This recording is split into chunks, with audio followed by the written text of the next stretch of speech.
Contrairement à la cocaïne, le sucre est un produit consommé par presque tout le monde. Selon l'Observatoire français des drogues et des toxicomanies, la France compte environ 600 000 cocaïnomanes, bien loin donc des 67 millions de consommateurs de sucre. Un Français consomme en moyenne entre 10 et 12 cuillères à café, soit 50 à 60 grammes de sucre par jour. Cela représente 22 kg de sucre consommé par an, soit le poids moyen d'un enfant de 7 ans. C'est aussi 2 fois plus que ce que recommande l'Organisation mondiale de la santé, et pourtant, on est loin d'être le pire pays du monde en matière d'alimentation. Dans That Sugar Film, l'acteur australien Damon Gamo a lancé une expérience consistant à adopter un régime pauvre en graisse et riche en sucre pendant 60 jours. Gamo mangeait 40 cuillères à café de sucre par jour sans modifier le nombre de calories qu'il consommait. Bien qu'étant un homme d'une trentaine d'années en bonne santé, il a développé une maladie du foie, a pris 10 kg en 2 mois et était en bonne voie pour attraper un petit diabète de type 2. Contrairement à la cocaïne ou à ses dérivés, le sucre n'est pas vraiment un produit complexe. C'est un glucide simple qui peut se présenter sous 2 formes, une molécule de sucre ou monosaccharide et 2 molécules de sucre ou disaccharides. Pour faire simple, il existe 4 grands types de sucre, le glucose, le fructose, le saccharose et le lactose. Le glucose provient des glucides que nous mangeons comme le pain ou les céréales. Le fructose provient des fruits et le lactose provient des produits laitiers. Le saccharose est quant à lui la fameuse poudre blanche cristallisée que nous connaissons tous, extraite de la canne à sucre et ultra raffinée. Oui, ultra raffinée est un terme approprié quand on sait que 10 kg de canne à sucre donne 1 kg de sucre. Comme les calories, tous les sucres ne se valent pas et chacun peut avoir un impact différent sur votre glycémie. Manger une pomme peut avoir un effet mineur sur votre glycémie tandis que manger une pastèque la fera monter à vitesse grand V. Le fait est qu'en général, plus votre corps absorbe rapidement les aliments, moins c'est bon pour vous.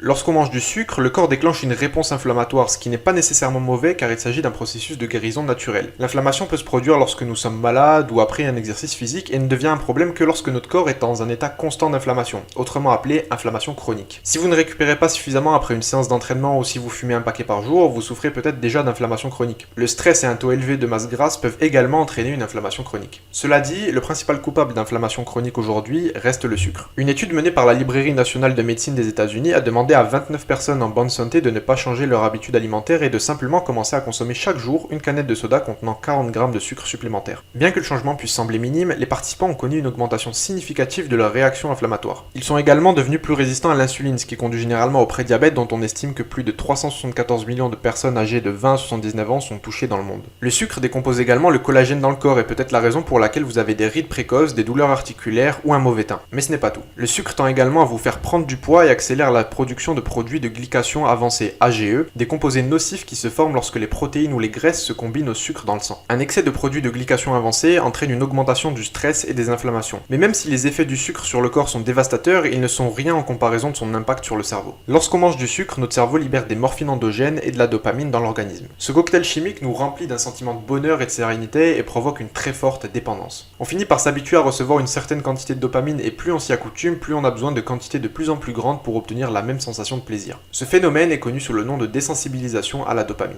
La sensation de plaisir que l'on ressentait auparavant après avoir mangé un petit carré de chocolat n'est désormais plus accessible qu'après avoir mangé la tablette entière. Si on ne mange qu'un seul carré de chocolat, au lieu de nous sentir plus heureux, on se sentira insatisfait et on cherchera de nouveaux stimulants tels que des gâteaux, des glaces ou encore des bonbons. En 2019, une étude a tenté de mesurer les effets du sucre sur le cerveau en menant des expériences sur des mini-cochons de Göttingen au cerveau similaire à celui des humains. Les chercheurs ont voulu voir si les comportements addictifs du sucre étaient comparables aux addictions aux drogues et ont constaté que le sucre provoque des réactions dans le noyau accumbin, la même zone du cerveau activée lors de la consommation d'héroïne et de cocaïne. La dépendance au sucre est donc comparable à la toxicomanie et le fait de grignoter toutes les choses sucrées qui vous tombent sous la main n'est pas tant un manque de volonté qu'une dépendance. Ainsi, même si vous ne vous poudrez pas le nez avec, le sucre n'est pas forcément moins dangereux que la cocaïne.